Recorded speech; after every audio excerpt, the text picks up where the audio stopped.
यहाँ पर प्राइस फिर से ऊपर की तरफ आएगी। कहाँ तक आएगी? यहाँ तक आएगी। यहाँ पर आपको बहुत ही इंपॉर्टेंट पॉइंट मैं क्लियर कर रहा हूँ। फ्रेश सेलर ने एंट्री किया और यहाँ पर एक बड़ी सेलिंग आ गई।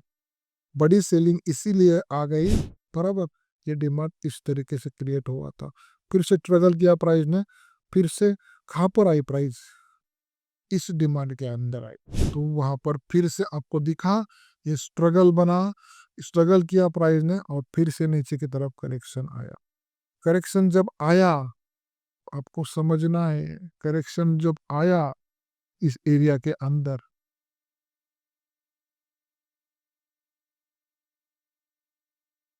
नमस्कार दोस्तों, आज मैं आपको कुछ ड्राइंग निकाल के दिखाने वाला हूँ। वो ड्राइंग जैसे ही चार्ट बनते हैं या नहीं, ये मैं आपको प्रैक्टिकली रियल टाइम चार्ट के ऊपर दिखाने वाला हूँ। आज का वीडियो उन व्यूअर के लिए है, उन व्यूअर को मार्केट के अंदर स्ट्रगल करते हुए कई साल हो चुके हैं, उनको अभी तक मार्केट का जो की है वो समझ में नहीं आया है। उनके लिए ये वीडियो बहुत ही इम्पोर्टेंट है। तो चलो फिर शुरू करते हैं। सबसे पहले मैं आपको स्क्रीन के ऊपर लेके जाता हूँ, वहां पर कुछ ड्राइंग निकाल के दिखाता हूँ। उस ड्राइंग जैसी ड्राइंग रियल टाइम चार्ट के ऊपर बनती है या नहीं, ये भी मैं आपको रियल टाइम चार्ट के ऊपर दिखाऊंगा। सबसे पहले मैं आपको ड्राइंग निकाल के दिखाता हूँ। आपको अभी समझना है कि मार्केट अप ट्रेंड के अंदर है। ये अप ट्रेंड इस तरीके से होता है, ठीक है, ये आपका अप ट्रेंड। जब अप ट्रेंड के अंदर प्राइस होती है तो उसके अंदर बीच में एक करेक्शंस आता है। जो बीच में करेक्शंस आता है, वो करेक्शन किसकी वजह से आया? मेरी वजह से, आपकी वजह से, आपके दोस्त की वजह से नहीं, किसी बड़े प्लेयर की वजह से। ये जो बाउंस आया ना, वो भी किसी बड़े प्लेयर की वजह से आया, और ये करेक्शन आया ना, वो भी किसी बड़े प्लेयर की वजह से आया, बड़े सेलिंग की वजह से आया। तो यहाँ पर क्या होगा? एक सप्लाई क्रिएट होगा। यहाँ पर सप्लाई बनने के बाद प्राइस नीचे की तरफ आई, क्योंकि यहाँ पर तेजी से प्राइस नीचे की तरफ गई थी। उसके बाद अप ट्रेंड चल रहा है तो क्या होगा? फिर से बाइंग आएगी। बाइंग आने के बाद यहाँ पर फिर से एक छोटा सा सप्लाई क्रिएट होगा, सॉरी डिमांड क्रिएट होगा। ये एक डिमांड क्रिएट हुआ। ओके, ये डिमांड क्रिएट होने के बाद क्या हुआ? प्राइस ऊपर गई। यहाँ पर किसी ने फ्रेश सेलिंग की थी, उसको लग रहा था कि यहाँ पर सेलिंग होनी चाहिए, या उसको लग रहा था कि यहाँ पर मार्केट नीचे गिरेगा, या प्रॉफिट बुकिंग की, जो मानना है आप मान सकते हो।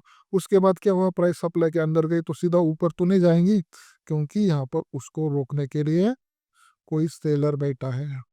ओके, तो सेलर से फाइटिंग करते करते यहाँ पर इस तरीके से कंसोलिडेशन होगा, और उसके बाद हमारे पास क्या है? बायर ज़्यादा है, बायर जीतेगा। बायर जीतने के बाद क्या होगा? फिर से प्राइस ऊपर की तरफ गई, और फिर से किसी को लगेगा, बड़े प्लेयर को, कि मुझे प्रॉफिट बुक करना चाहिए, मैंने तो यहाँ पर लिया था, या यहाँ पर सेलिंग हो सकती है, कुछ न्यूज़ आ गई, जो भी है। तो यहाँ पर सेलिंग की किसी बड़े प्लेयर ने।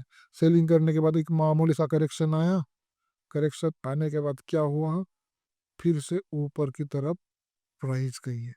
जब यहाँ से प्राइस ऊपर की तरफ गई थी, जब यहाँ से प्राइस ऊपर की तरफ गई थी, क्योंकि यहाँ पर तो फाइटिंग हो गई ना, सेलर और बायर की फाइटिंग हो गई। फाइटिंग होने के बाद क्या होता है? बोरिंग कैंडल्स बनती है। इस तरीके से बोरिंग कैंडल आपको इस एरिया के अंदर देखने को मिलेगी, और यहाँ पर स्पेशली आपको एक डिमांड जोन देखने को मिलेगा, बराबर ना? ये डिमांड जोन देखने को मिलेगा। वैसे ही यहाँ पर भी एक डिमांड जोन देखने को मिलेगा आपको। ओके, इस तरीके से प्राइस हायर हाई लगाकर ऊपर जाती है। फिर से प्राइस ने यहाँ पर स्ट्रगल किया, और फिर से प्राइस ऊपर की तरफ चली गई।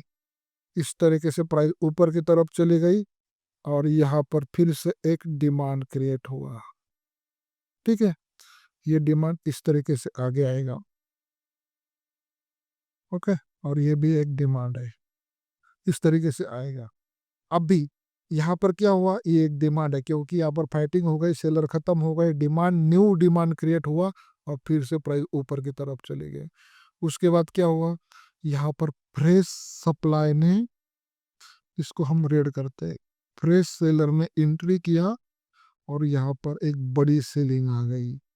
बड़ी सेलिंग इसीलिए आ गई क्योंकि ये जो नीचे से ऊपर की तरफ जो बायर जा रहे थे उनकी क्वांटिटी उनकी क्वांटिटी क्या हो गई, कम पड़ गई। ओके, उनकी क्वांटिटी कम पड़ गई और यहाँ पर सेलर की क्वांटिटी ज़्यादा हो गई, तो यहाँ पर क्या हुआ, सेलिंग आ गई। आपको इस बात को हमेशा याद रखना है कि इस डिमांड जोन की वजह से यहाँ पर क्या होगा, फिर से ऊपर की तरफ एक रिएक्शन आया। अभी हम क्या करते हैं, प्राइस ऊपर जा रही है, ये पुल बैक आया तो हम यहाँ पर बाय करते हैं।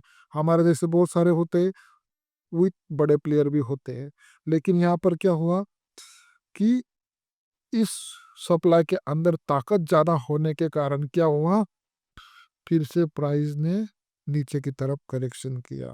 तब हम क्या बोलते हैं, एक टॉप बन गया, एक टॉप बन गया और उसके बाद प्राइस नीचे आई और यहाँ पर फिर से प्राइस ने स्ट्रगल किया क्योंकि यहाँ पर फिर से एक डिमांड क्रिएट हुआ था।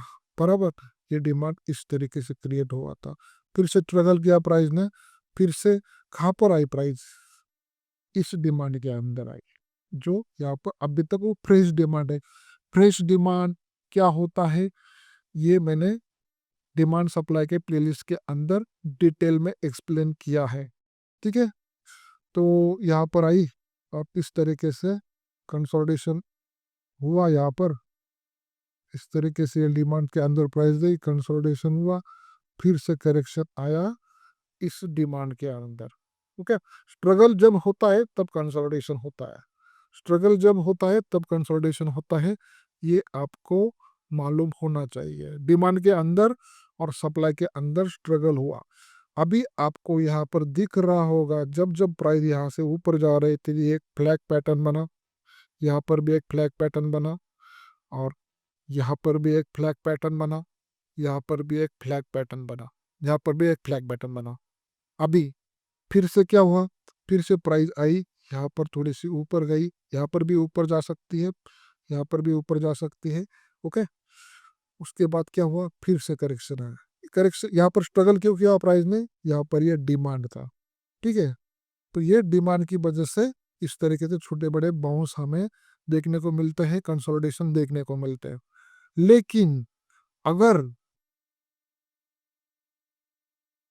अगर इस डिमांड के अंदर इस डिमांड के अंदर जो हमने यहाँ पर ड्रॉ किया था, यहाँ पर, ओके, ये जो पहला डिमांड है उसके अंदर सेलर से ज़्यादा ताकत है, तो यहाँ पर क्या होगा, यहाँ पर प्राइस फिर से ऊपर की तरफ आए, कहाँ तक आएगी, यहाँ तक आएगी। यहाँ पर आपको बहुत ही इम्पॉर्टेंट पॉइंट मैं क्लियर कर रहा हूँ, जैसे ही यहाँ पर ये जो फ्लैग पैटर्न बने थे, यहाँ पर करेक्शंस आए, तब यहाँ पर सप्लाई भी क्रिएट होते हैं। यहाँ पर क्या होता है, सप्लाई क्रिएट होता है, यहाँ पर क्या होता है, सप्लाई क्रिएट होता है। ओके, तो प्राइस कहाँ पर गई, इस सप्लाई के अंदर गई। ओके, अंदर जाने के बाद क्या हुआ, अभी यहाँ पर डिमांड की ताकत ज़्यादा है, यहाँ पर थोड़ा बहुत कंसोलिडेशन होगा और फिर से ऊपर की तरफ ब्रेकआउट्स आएगा। जैसे ही ऊपर की तरफ ब्रेकआउट्स आया तो यहाँ पर कौन सा पैटर्न बना, ये आपका शोल्डर, ये एक शोल्डर और ये आपका हेड पैटर्न दिख रहा है आपको। ओके, और इस तरीके से फिर से यहाँ पर स्ट्रगल करेगी प्राइस, फिर से ब्रेकआउट आएगा, फिर से अगले जोन के अंदर स्ट्रगल करेगी और फिर से ब्रेकआउट्स आएगा और इस तरीके से फिर से वो डिमांड क्रिएट करके फिर से ऊपर की तरफ चली जाएगी। जब भी उसको गिरना है तो आने वाले जो यहाँ पर स्ट्रगल किया था, यहाँ पर फिर से इस डिमांड के अंदर प्राइस जाएगी, डबल टॉप पैटर्न बनेगा, हेड एंड शोल्डर पैटर्न बनेगा, जो रिवर्सल पैटर्न है वो पैटर्न बनेंगे और उसके बाद फिर से ये साइकिल कंटिन्यू चलती रहेंगी। दोस्तों, ये साइकिल को समझने के लिए मुझे कई साल लगे थे। दोस्तों, ये साइकिल जब बनती है तभी प्राइस ऊपर की तरफ या नीचे की तरफ आती है। हम क्या करते हैं, किसी को पैटर्न को देखते हैं, पैटर्न साइकिल कंप्लीट होने के टाइम बनते हैं बहुत बार ऐसा होता है कि पैटर्न बनते हैं लेकिन वहाँ पर टाइम कंप्लीट नहीं होता है। टाइम कैसे कंप्लीट होता है ये मैंने पीछे के वीडियो के अंदर आपको अच्छी तरह से एक्सप्लेन किया है। तो दोस्तों आपको हर टाइम इसी तरीके से ही पैटर्न बनते हुए दिखेंगे। निफ्टी के अंदर क्या हुआ था, अभी जो चल रहा है, निफ्टी के अंदर क्या हुआ था, प्राइस नीचे गिर रही थी, अचानक एक बाउंस आया। बाउंस आने के बाद अगर आप यहाँ पर देखते हो ना, यहाँ पर एक सप्लाई था, सॉरी यहाँ पर एक डिमांड था और डिमांड के अंदर निफ्टी ने स्ट्रगल करके यहाँ पर एक करेक्शन किया था। करेक्शन जैसे ही किया तो यहाँ पर एक डिमांड था, डिमांड के अंदर प्राइस गई, फिर से ऊपर की तरफ चले गई और यहाँ पर प्राइस ने इस सप्लाई के रिएक्शन की वजह से फिर से करेक्शन किया। करेक्शन करने के बाद फिर से प्राइस अभी ऊपर की तरफ आई है। मैं आपको पॉइंट टू पॉइंट जो हमने स्टार्टिंग में सीखा ये मैं आपको निफ्टी के चार्ट के ऊपर दिखाने वाला हूँ, ताकि आपको भी समझ में आए कि इसी वजह से साइकिल चलती है। यहाँ पर भी एक सप्लाई होता है, यहाँ पर भी डिमांड होता है। हम क्या करते हैं, मान लेते चलो यहाँ पर सेलिंग करना है तो सेलिंग ही कर लेंगे, चलो यहाँ पर बाइंग करना है तो बाइंग ही कर लेंगे। जब कोई डिमांड जोन चलने वाला होता है इस तरीके से, ऐसा प्राइस सीधा ऊपर की तरफ नहीं जाता। डिमांड जोन चलते टाइम आपको यहाँ पर पैटर्न्स बनते हुए दिखेंगे, उसके बाद डिमांड जोन ऊपर की तरफ चला जाएगा। क्या करते हैं हम, यहाँ पर आए सीधा ऑर्डर लगा दी, ऐसा नीचे आता है फिर से ऊपर की तरफ चला जाता है, क्योंकि हमें वो डिमांड जोन, वो एरिया कितना बड़ा है ये किसी को मालूम नहीं। उस एरिया के अगल बगल में पैटर्न बनते हैं, ये हमें वहाँ पर देखना है, समझना है, उसके बाद वहां पर एंट्री लेनी है। तो चलो मैं आपको रियल टाइम चार्ट के ऊपर लेके जाता हूँ और समझाता हूँ। ये देखो दोस्तों, ये निफ्टी का डेली का चार्ट है। हम इस करेक्शन को भी समझेंगे और इस रैली को भी समझेंगे जो हमने ड्रॉ किया था, बिल्कुल उस तरीके से आता है या नहीं। तो चलो फिर समझते हैं। अभी यहाँ पर किसी के लिए डिमांड जोन नहीं है। हमारी कंडीशन क्या है, जब प्राइस डिमांड के अंदर जाती है तो ऊपर की तरफ रिएक्शन आता है। तो सबसे पहले हमें ये देखना होता है कि हम सही टाइम फ्रेम के अंदर है या नहीं। हो सकता है ये मेरा डेली का टाइम फ्रेम गलत हो सकता है मैंने तो रैंडमली ओपन किया, तो मैं ऊपर के नीचे के टाइम फ्रेम देखूंगा और उसके अंदर देखूंगा कि डिमांड जोन है या नहीं। तो जैसे कि मैंने लास्ट वीडियो के अंदर मैंने एक्सप्लेन किया था कि 3 महीने के चार्ट के ऊपर डिमांड जोन बना है। तो हमने क्या किया, इस डिमांड को यहाँ पर मैंने ड्रॉ किया। फिर से हम डेली के चार्ट के ऊपर जाएंगे, हमें 3 मंथ के चार्ट के ऊपर जाने की कोई ज़रूरत नहीं है। अभी यहाँ पर हमें मालूम हो चुका है कि हमारा डिमांड जोन 3 महीने के चार्ट के ऊपर था। उसके बाद क्या हुआ कि प्राइस ऊपर की तरफ चली गई और यहाँ पर एक करेक्शंस आया। करेक्शंस क्यों आते हैं, क्योंकि वहाँ पर सप्लाई क्रिएट होते हैं, ये आपको मालूम है। ठीक है, इस एरिया के अंदर से सप्लाई क्रिएट हुआ। अभी बहुत सारे व्यूअर के माइंड के अंदर आया होगा, सर यहाँ पर तो प्राइस ऊपर की तरफ चली गई है। तो जोन एक एरिया का होता है, एक लाइन का नहीं होता। ओके, हो सकता है प्राइस यहाँ पर भी चली जाए, हो सकता है प्राइस यहाँ पर भी चली जाए, दोनों तरफ की कंडीशन हो सकती है। 19-20 प्राइस ऊपर की तरफ चली जाती है, ये भी आपको याद रखना है। तो इस सप्लाई के अंदर क्या हुआ कि प्राइस गई, स्ट्रगल किया प्राइस ने यहाँ पर। ठीक है, स्ट्रगल किया, स्ट्रगल करने के बाद क्या हुआ, एक रैली आ गई। अभी फिर से आपके माइंड के अंदर आया होगा कि सर यहाँ पर तो डिमांड नहीं दिख रहा। आपको छोटे या बड़े टाइम फ्रेम के अंदर जाना है और देखना है। ओके, ये देखो दिख रहा है, हम उसको और छोटे टाइम फ्रेम के ऊपर लेके जाएंगे। ये दिख रहा है आपको, डिमांड जोन। ओके, ये डिमांड जोन, ये डिमांड जोन। तो ये भी एक डिमांड बन गया है, क्योंकि यहाँ पर सेलर की फाइटिंग हो गई और यहाँ पर बायर ने कब्जा किया, इसीलिए यहाँ पर एक डिमांड क्रिएट हुआ। ओके, मैं फिर से आपको डेली के चार्ट के ऊपर लेके जाता हूँ। ये डिमांड क्रिएट हुआ यहाँ पर, मैं इसका कलर जो है ग्रीन कर देता हूँ। ओके, ये देखो ये डिमांड जोन क्रिएट हुआ। फिर इससे क्या हुआ, यहाँ पर सेलर ने सेलिंग की होगी। ओके, सेलर की ताकत बढ़ गई, तो यहाँ पर सेलर की ताकत बढ़ गई, तो यहाँ पर सप्लाई क्रिएट हुआ, इसको हम रेड कर देंगे। ये रेड कर दिया मैंने इसको, उसके साथ इसको भी रेड करना है। ओके, ये सप्लाई क्रिएट हुआ। अभी इस डिमांड के अंदर प्राइस हुई तो क्या हुआ, यहाँ पर प्राइस ने ऊपर से आने के बाद स्ट्रगल किया। स्ट्रगल करने के बाद क्या हुआ, फिर से तेजी से करेक्शन आया।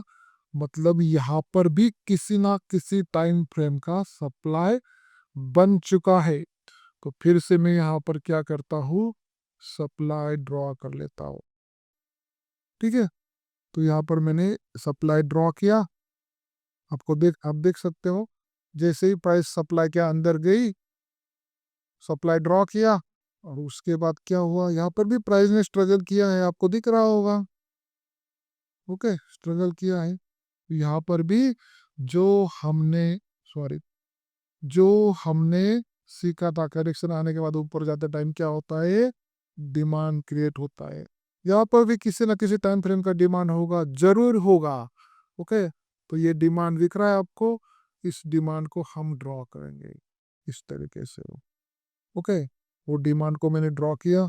अगर हम डेली के टाइम फ्रेम के ऊपर जाते हैं, तो वहां पर फिर से आपको दिखा, ये स्ट्रगल बना, स्ट्रगल किया प्राइस ने, और फिर से नीचे की तरफ करेक्शन आया।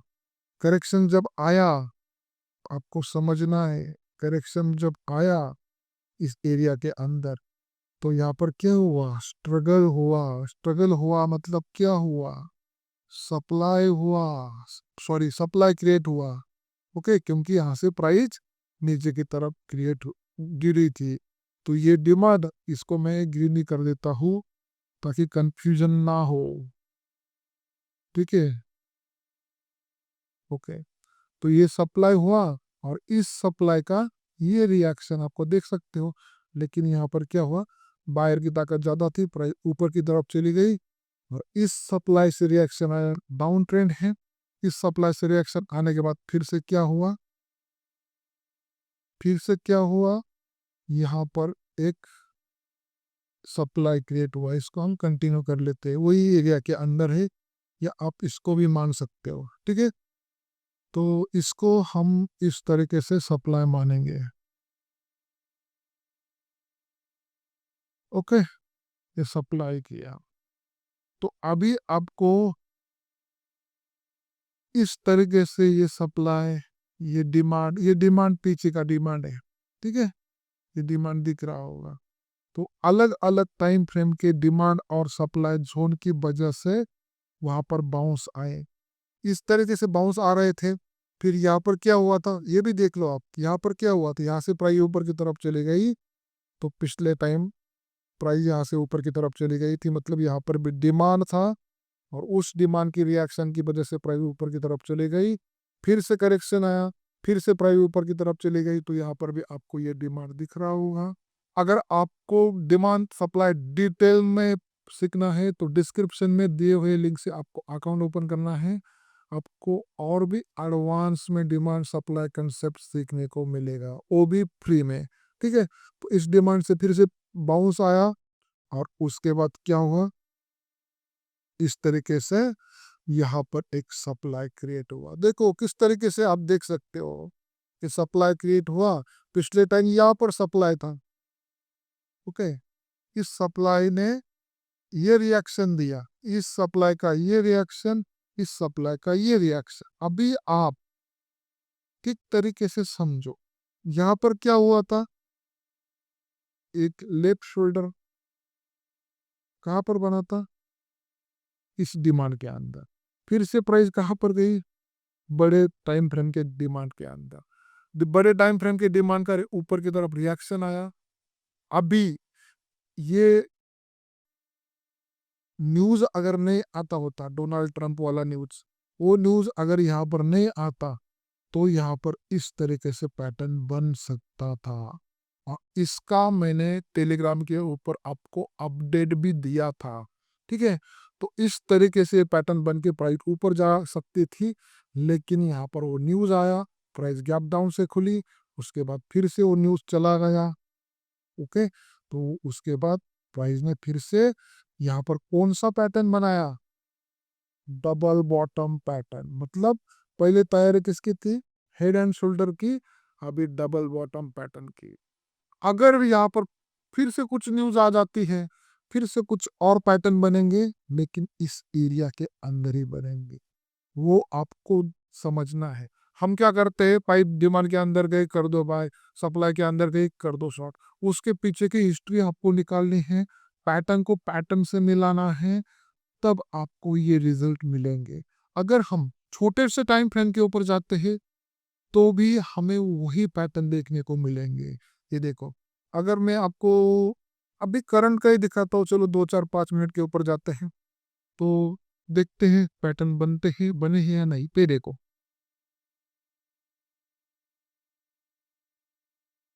ये कोई जादू नहीं है दोस्तों। यहाँ पर क्या हुआ, प्राइस डिमांड के अंदर गई, डबल बॉटम बना, ये सप्लाई का रिएक्शन, और फिर से प्राइस आई, यहाँ पर स्ट्रगल किया। दिख रहा होगा आपको, स्ट्रगल किया प्राइस ने। कहाँ पर स्ट्रगल किया, सप्लाई के अंदर। ओके, अगर आप इसको लेफ्ट शोल्डर, ये हेड और ये राइट शोल्डर मानते हो, तो ये राइट शोल्डर का ब्रेकआउट। अभी बहुत सारे लोगों के मन के अंदर आया होगा, सर सप्लाई कहाँ पर है, डिमांड कहाँ पर है। सो है, तो डिमांड बड़े टाइम फ्रेम के, अगर यहाँ पर आता है नीचे तो मैं आपको दिखा दूंगा। चार्ट तो मैं ये मैं बड़े टाइम फ्रेम के ऊपर लेके जाता हूँ, ये देखो दिख रहा है। आवरली के ऊपर आपको 100% डिमांड जोन देखने को मिलेगा। इस डिमांड की वजह से क्या हुआ, वहां पर ऊपर की तरफ रिएक्शन आया। 30 मिनट के ऊपर आपको बहुत ही अच्छी तरीके से देखने को मिलेगा वो डिमांड जोन। तो इस तरीके से ही वो पैटर्न्स बनते हैं। पैटर्न बनने के लिए आपको कोई स्पेशल एरिया ढूंढने की जरूरत नहीं है। ओके, अगर यहाँ पर कोई डिमांड बना था, यहाँ पर कोई डिमांड आया था, तो क्यों आया था, ये देखो पैटर्न कब बना, डिमांड के अंदर बना। मैं फिर से यहाँ पर एक लाइन ड्रॉ करता हूँ और ऊपर वाले लाइन के अंदर जाते हैं। ऊपर वाले लाइन के अंदर भी आपको वही डिमांड जोन का एरिया देखने को मिलेगा। ओके, इसी तरीके से आपको डिमांड जोन के अंदर प्राइस जाने के बाद वहां पर आपको वेट करना है। लोगों को जो करना है करने दो, वेट करना है। वहां पर कॉन्ट्रैक्शंस होगा, प्रोसेस होंगी, उसके बाद ब्रेकआउट्स आएंगे दोस्तों। इस तरीके से ही चार्ट की साइकिल चलती है। ये चार्ट की साइकिल आप देख सकते हो, मैं इसको निकल लेता हूँ।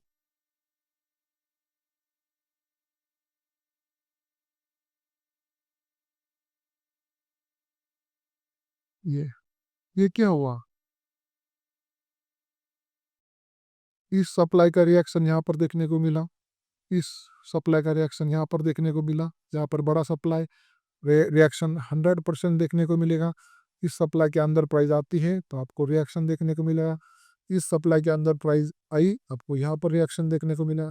आप कितने भी टाइम फ्रेम के चार्ट ले लो, आपको इसी तरीके से रिएक्शन देखने को मिलेगी। लेकिन हम वो सोच नहीं पाते हैं। हम कोई ट्रेंड लाइन को देख के उसके ऊपर फोकस करते हैं। आपको ट्रेंड लाइन को भी देखना है, सबसे पहले पैटर्न को देखना है, इस ड्राइंग को देखना है। इस ड्राइंग की वजह से सब कुछ चलता है, और इस ड्राइंग के बनने के बाद आपके ट्रेंड लाइन इंडिकेटर के ब्रेकआउट जो भी है वो सक्सेसफुल आते हैं दोस्तों। तो दोस्तों इस तरीके से ही चार्ट की साइकिल हर टाइम फ्रेम के ऊपर चलती है, लेकिन हम उसे देख नहीं पाते। बहुत सारे लोगों की जिंदगी चली गई है, उनको ये अभी तक समझ में नहीं आया है, या उनको किसी ने दिखाया ही नहीं है। आपको अगर वीडियो अच्छा लगा तो कमेंट बॉक्स के अंदर जरूर लिखना, लाइक भी करना। यहाँ पर ही रुकता हूँ, तब तक के लिए जय हिंद, जय भारत।